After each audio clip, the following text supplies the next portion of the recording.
صاحبي يرسل لي رسالة وقال لي يا محمد ايش اشتري عسل؟ وايش أفضل عسل برأيك؟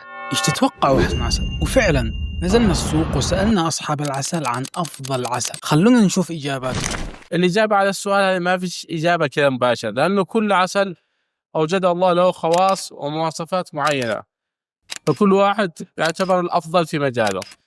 فالأشهر بشكل عام العسل السدر اللي اشتهر في اليمن وفي العالم وحصل على أفضل الشهادات في العالم.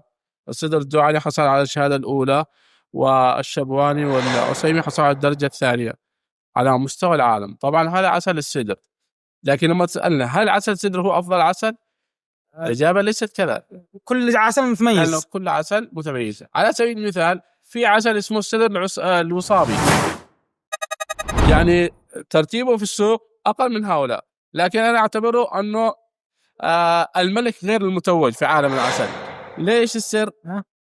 العسل الوصابي الأفضل جنسيا بلا منازع، يعني تعداهم كلهم، رغم أن القوام حقه خفيفة وسعره أرخص، فمن ناحية تجارية مش مفروض. لكن لما أشوف المقارنات العملية بين الناس أقول لك هذا يختلف عن هؤلاء. فلما تسألنا مثل، أقول لك مثل عسل الضبع. العسل الضبع أسميه العسل المظلوم. لماذا العسل المظلوم؟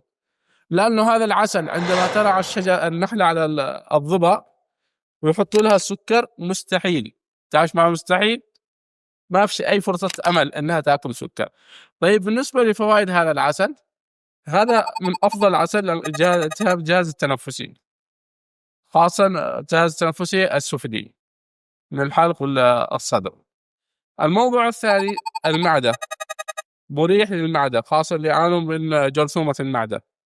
النقطة التي بعدها والأهم القولون، جازمة القولون العصبي. أكثر عسل نجاحا هو عسل الضبايح، رغم أن العسل ما أتكلم على مرض القولون يعتبر مرض العصر أو المرض اللي يكاد الأطباء يرفعوا أيديهم أمامه، وهو الأفضل في هذا المجال. في عاد صفة رابعة للموضوع، أنه يساعد على قتل الديدان والطفيليات في القناة الهضمية. هذه خاصية في الضبع، لأنه تركيبة السكريات مختلفة عن السدر، له خاصية في هذا المجال.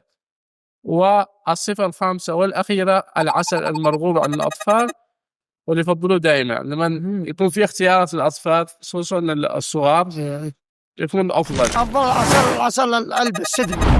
علاجات للأمراض المستعصية مثل السرطان، أمراض المعدة، أمراض إيش أقول لك، الجنس. أيوه، له فوائد عديدة، يقوي المناعة. أفضل عسل يا عليه السلامة هو عسل السدر العصيمي. هذا هو. بالنسبة للعسل الأفضل هو ما كان زهري خالص فهو الأفضل.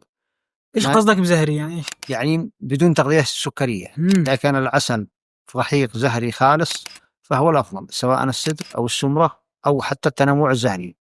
لكن هناك يعني هناك أفضلية من ناحية الاستصاغة.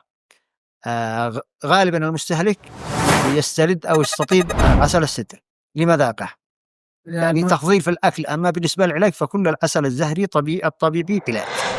بالنسبة للعسل مصداقا لقول الله تعالى يخرج من بطونها شراب مختلف ألوانه فيه شفاء للناس، صدق الله العظيم. اختلاف الألوان هي اختلاف الأزهار اللي بتغذى عليها النحلة، فكل زهرة بتطلع لون معين وشفاء لشيء معين، تكملة الآية اللي فيه شفاء للناس.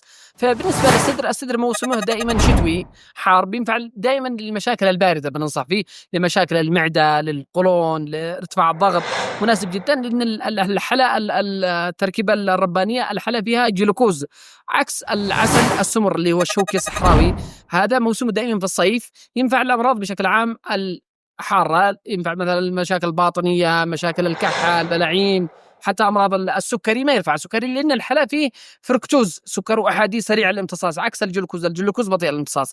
فإحنا أي شخص بيجي عندنا بنسأله السؤال الأول لإيش تحتاج العسل، عشان نديه الشيء المناسب، لأنه مصداقا لقول الله تعالى وللتجارب اللي هي دائمة. إذا كان مثلا عنده مشاكل حارة بنعطيها العسل بارد، إذا كان عنده مشاكل باردة بنعطيها العسل حار، وكذلك هذا على هذا المجال. وسبحان الله كل عسل يتميز بشيء. نعم، يفيد لأشياء معينة واللون معين وفوائد معينة وأسعار مختلفة.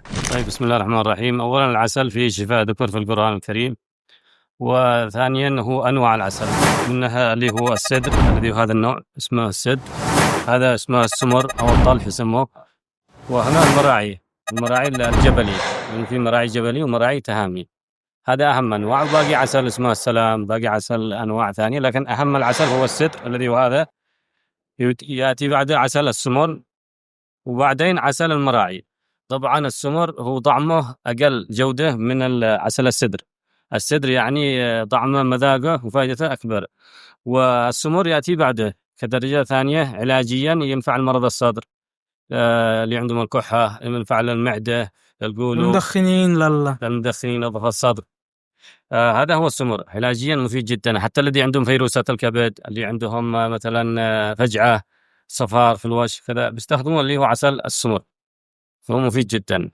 شكرا جزيلا لك. أهلا وسهلا. وصلنا لآخر الفيديو، وأتمنى أنكم تكونوا استفدتوا من هذه الحلقة، وأعطوني رأيكم في التعليقات عن أفضل عسل بالنسبة لكم. أعطوني رأيكم عن هذا المقطع بالذات، لأنه رأيكم يهمني جدا والله. وإذا تشتوا من هذه الفيديوهات لا تنسوا تدعموني باللايك والاشتراك. سلام.